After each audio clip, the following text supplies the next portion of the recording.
Ça fait 13 ans qu'on attendait ce deuxième film Avatar, du coup j'étais obligée de vous faire une vidéo YouTube pour en parler. Mais avant de vous donner mon avis sur le film, juste une petite aparté par rapport à ma chaîne YouTube, vous faire vite fait un bilan, vous pouvez skip cette partie si ça vous intéresse pas. Ceux qui me suivent déjà depuis un moment, vous l'avez remarqué, je suis pas hyper active sur YouTube, je sors une vidéo tous les je sais pas combien, mais j'en ai déjà parlé plusieurs fois sur mes réseaux sociaux. YouTube c'est extrêmement chronophage, faire une vidéo YouTube ça prend énormément de temps, tourner la vidéo, le montage etc. c'est hyper long et en plus personnellement j'aime pas ça, donc je le prends vraiment comme une corvée, ce qui fait que j'ai du mal à me motiver à tourner, à monter etc. Et quand on associe ça à mes études, mes projets perso, mes autres réseaux etc, ça me laisse vraiment plus beaucoup de temps et de motivation pour faire des vidéos sur YouTube, mais mine de rien ça me manque quand même de parler cinéma sur YouTube. Du coup depuis quelques jours, semaines, j'ai commencé à poster des shorts. Alors on est bien d'accord que les shorts c'est pas l'idéal pour donner son avis sur un film, on est limité parce qu'on peut faire que des vidéos d'1 minute, donc évidemment l'idée en faisant des shorts c'est pas de faire une vidéo vraiment construite et de vous donner un avis vraiment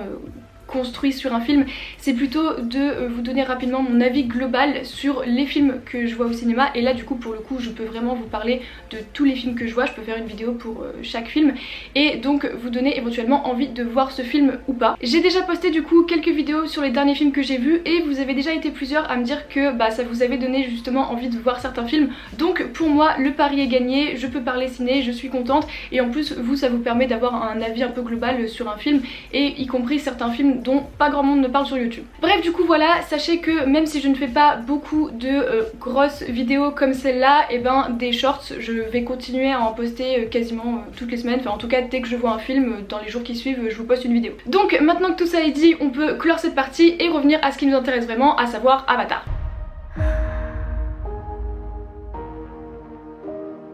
Et je voudrais d'abord revenir très rapidement en quelques mots sur le premier film et ce que j'en avais pensé. Il faut savoir que moi quand je l'ai vu j'étais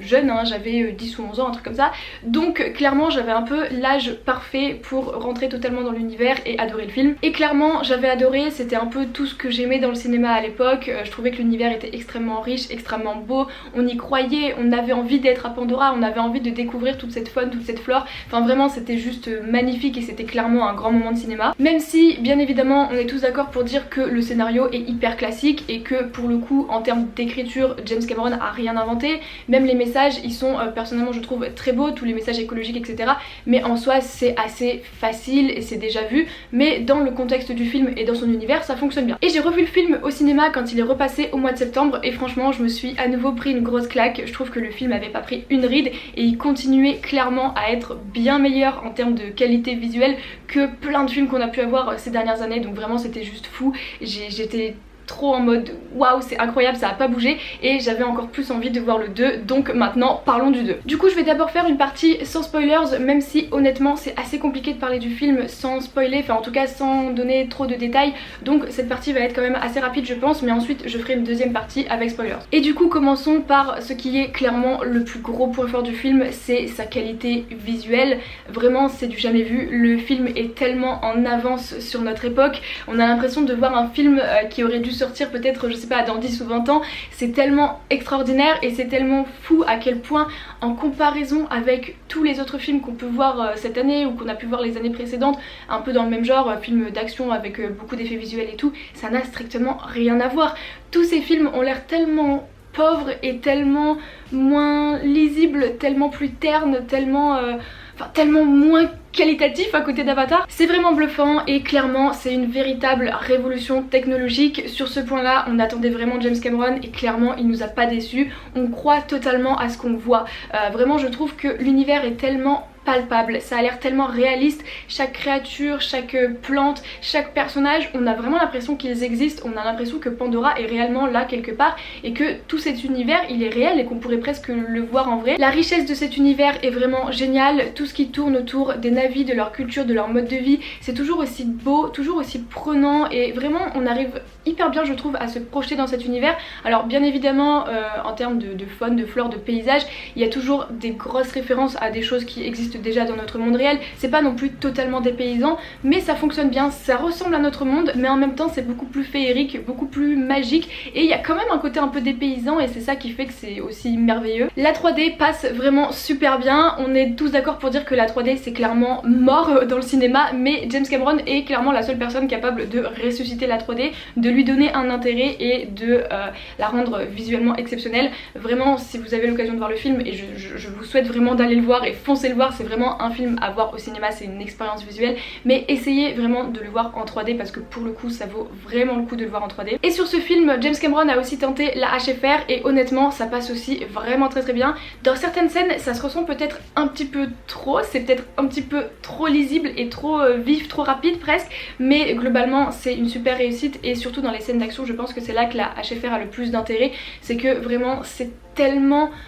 comment dire, visible, tout est visible, tout est lisible, tout est net, tout est clair, on a le temps de voir tout ce qui se passe, même quand tout va très vite, et ben notre œil arrive à suivre, alors qu'il y a tellement de films où les scènes d'action sont brouillonnes, où on n'arrive pas à suivre, tout est flou, on comprend pas ce qui se passe, l'image, enfin tout s'embrouille un peu, mais là pas du tout, là vraiment tout est visible, on a vraiment l'impression de voir les choses comme si elles se passaient sous nos yeux, et c'est juste tellement agréable à regarder. Le résultat final est vraiment magnifique, c'est un véritable bijou pour les yeux, tout est net, tout est fluide, tout est clair, tout est limpide, c'est waouh, tellement beau. Mais un des autres points forts du film pour moi c'est aussi son rythme, parce que oui le film dure 3 heures, mais honnêtement on voit pas passer les 3 heures, et j'ai pas l'impression que ce soit l'effet découverte qui fasse que ça passe aussi vite, parce que honnêtement je pense que si je le revois j'aurais pas l'impression qu'il serait beaucoup plus long. Certaines scènes auraient l'air peut-être un petit peu plus longues, mais globalement je verrais pas les 3 heures passer non plus je pense, parce que le rythme du film est vraiment bien dosé je trouve, l'alternance entre scènes beaucoup plus calmes, voire même carrément contemplatives par moment,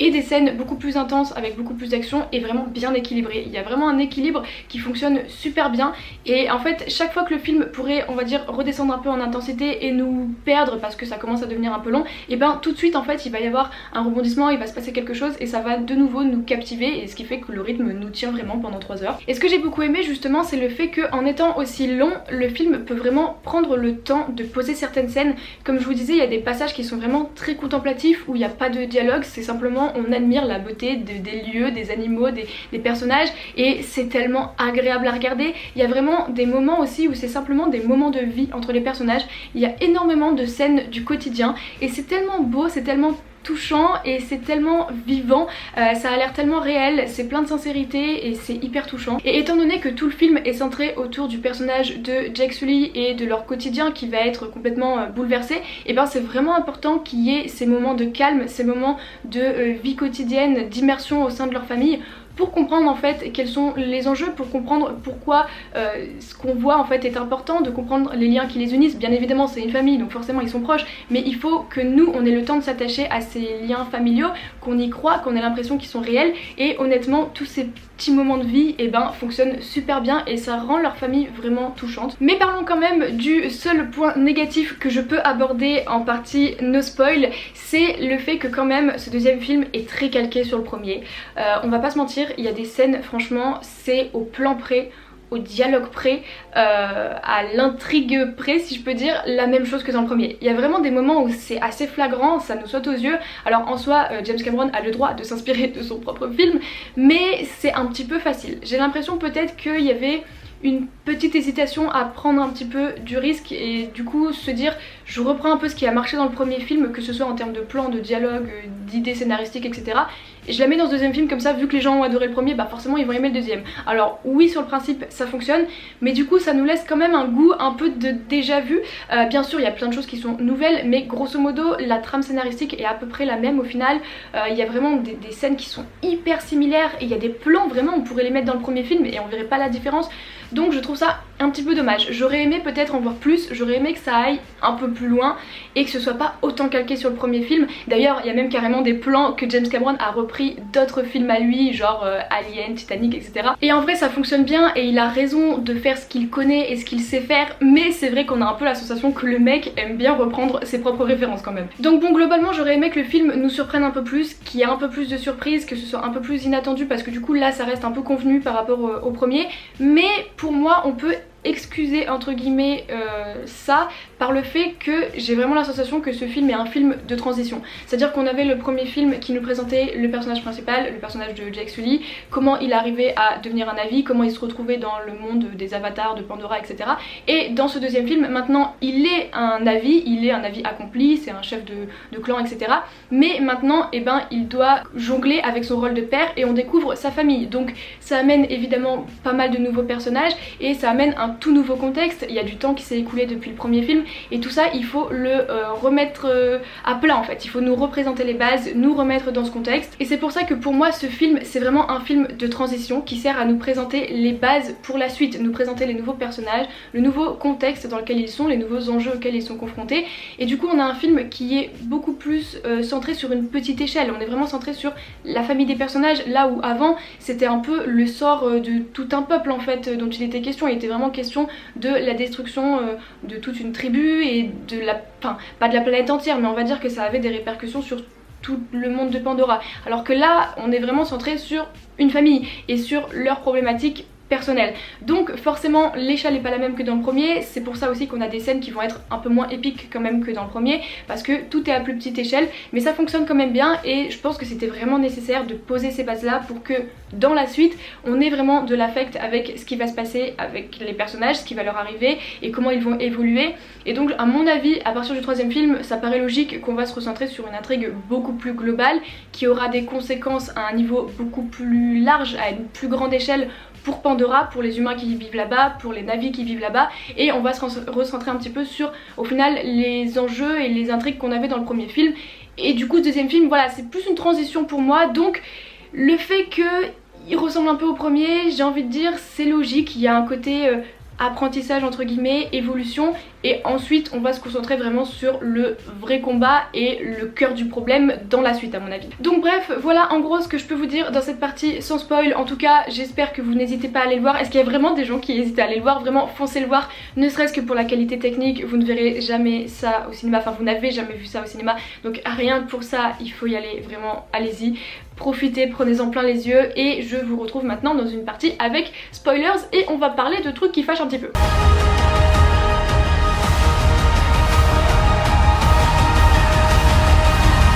Du coup oui dans cette partie spoilers on va plutôt parler de points négatifs parce que oui même si j'ai beaucoup aimé le film, même si globalement je suis totalement séduite, ça correspond un peu à ce que j'attendais et vraiment j'en ai pris plein les yeux et je pourrais le revoir sans hésitation, il y a quand même des trucs qui m'ont dérangé, même des trucs qui m'ont beaucoup dérangé et il faut qu'on en parle. Déjà un des plus gros points négatifs pour moi c'est l'antagoniste du film, ils nous ont remis le même que le premier et en fait déjà dans le premier je trouvais que c'était vraiment un des plus gros points noirs du film. C'est un personnage qui est hyper caricatural, qui n'a aucune profondeur, qui a en fait aucun intérêt si ce n'est contrecarrer les personnages principaux et leur faire du mal mais c'est vraiment le cliché du gros méchant, gros dur, colonel, général, ce que vous voulez et il a vraiment zéro intérêt scénaristiquement parlant, enfin il a aucune évolution, c'est un personnage qui est hyper plat, hyper linéaire, hyper manichéen donc vraiment c'est pas un personnage qui était très intéressant à réutiliser et le fait que ce soit lui l'antagoniste du deuxième ça m'a énormément déçue. Quand je l'ai vu au début du film je me suis dit oh non pitié et le truc c'est que justement dans ce deuxième film ils ont essayé de combler un petit peu les problèmes qu'il y avait avec le personnage dans le premier film, justement son manque de profondeur, son manque de relief,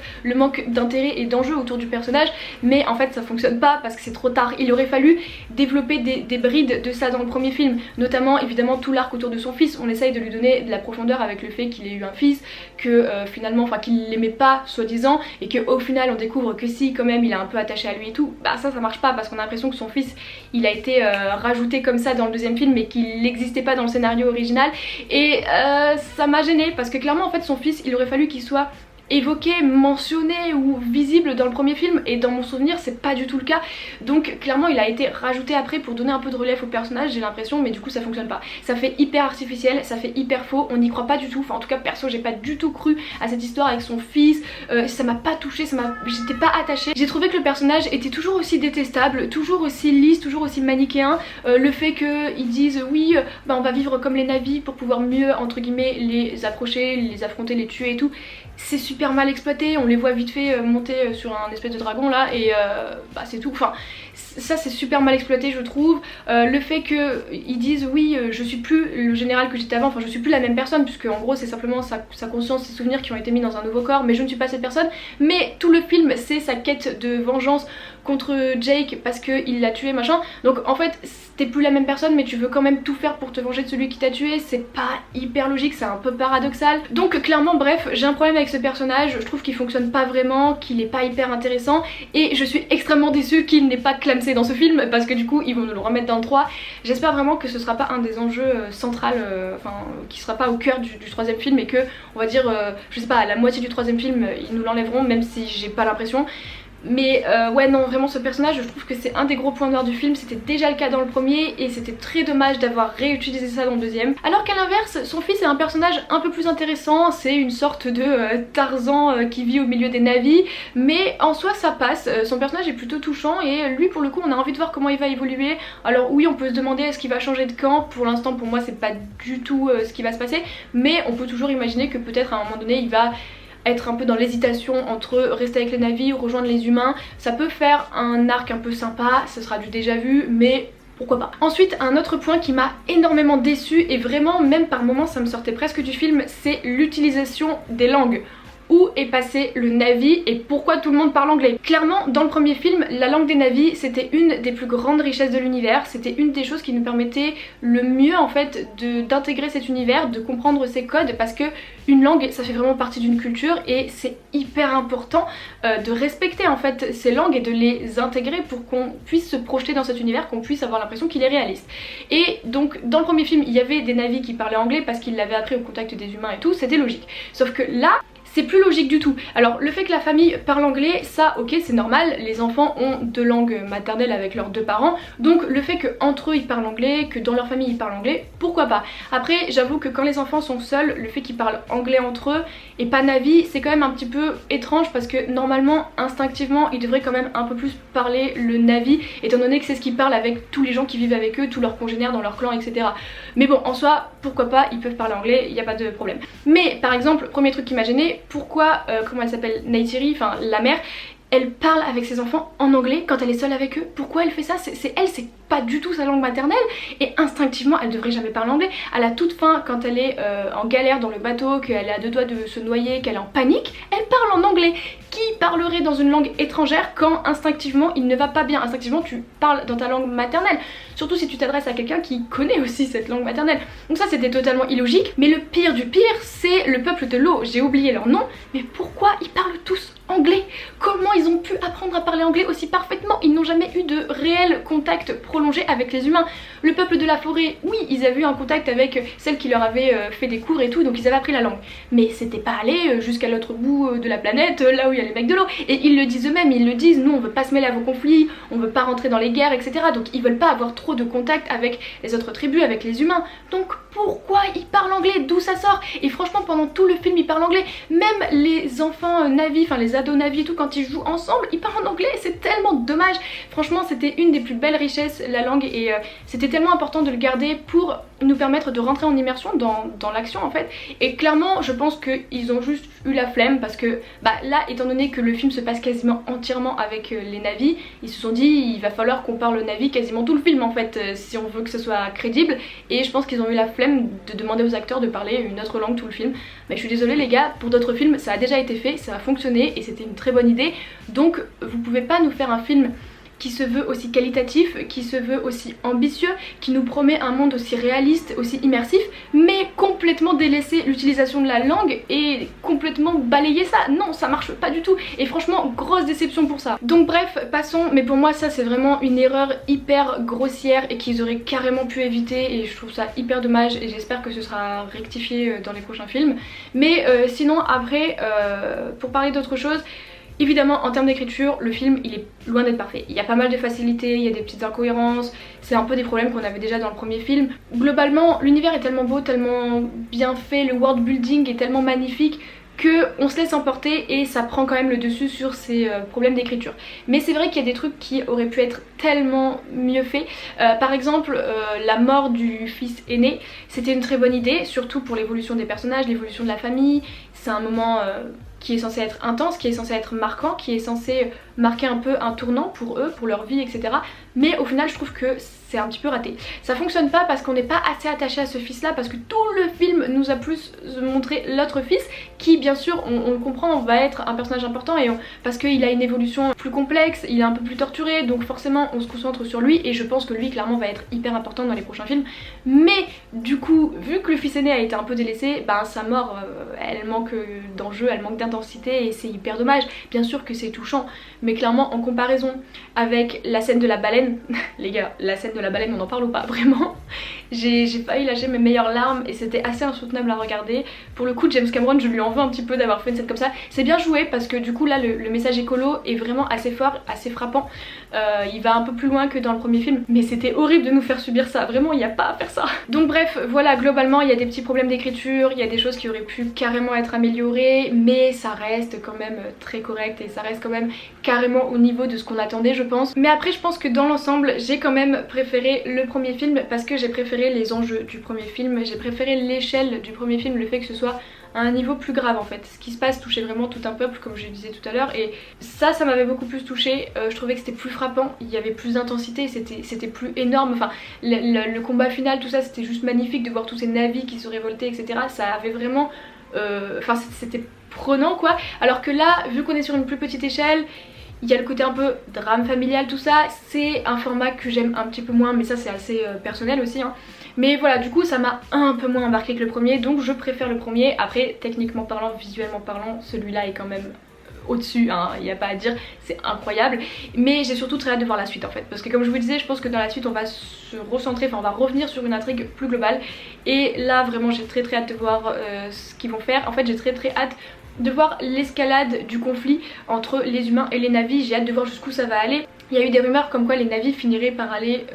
sur Terre dans le 4e ou le 5e film, un truc comme ça. Donc je suis trop intriguée de voir en fait comment on va en arriver là, comment cette guerre, ce conflit va prendre des proportions énormes, surtout qu'on est entre un peuple qui est assez destructeur, hein, les humains voilà, et colonisateur, et un peuple qui lui est hyper pacifique, qui veut vraiment la paix, qui veut faire le moins de mal possible mais qui malgré lui est obligé de se révolter. Donc cette différence d'univers, cette différence de façon de penser, ça mène vraiment à un conflit qui est intéressant quand même, qui est assez complexe et qui a des enjeux qui sont vraiment touchants. Donc j'ai beaucoup trop hâte de voir tout ça dans la suite, j'ai tellement hâte de voir ce conflit exploser et envahir tout Pandora, ça va être fou. Enfin vraiment si ça va aussi loin que je l'imagine, ça va être juste incroyable. Et dans quelques années quand on aura les derniers films, ça va être une explosion visuelle, sensorielle, enfin un truc de fou quoi. Donc bref, j'aurais pu dire encore d'autres trucs mais je vais m'arrêter là parce que la vidéo va être beaucoup trop longue je pense. Dites-moi vous dans les commentaires bien sûr ce que vous avez pensé du film, et si vous ne l'avez pas encore vu mais que vous êtes resté dans la partie spoilers, et bien bon film à vous et je vous dis à la prochaine. Et du coup n'hésitez pas à suivre mes vidéos shorts si vous avez envie de voir mes petits retours rapides sur les films que je vois au ciné.